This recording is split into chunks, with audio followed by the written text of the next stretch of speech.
از تقدیمات شهلا سیف‌الدین‌آوا. با کسی که دوستش می‌داری احساسات رو بگو. چو زیادن دل‌هایی که به خاطر نگفتن احساسشان شکسته شدن. خیلی انتظارت شدم. فکر کردم شاید امتحانم میکنی و باید صبر کنم، اما خطا کردم. امتحان نبود، این نخواستن بود که نخواستیم. میترسم از اونی که اون روز سراغ من بیایی، که اون روز من نیستم.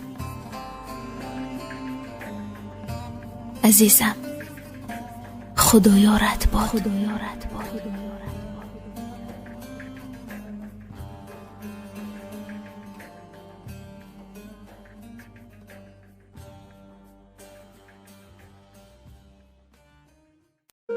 بهترین ترانه قصه ها در پرتر شهلا سیف‌الدین‌آوا.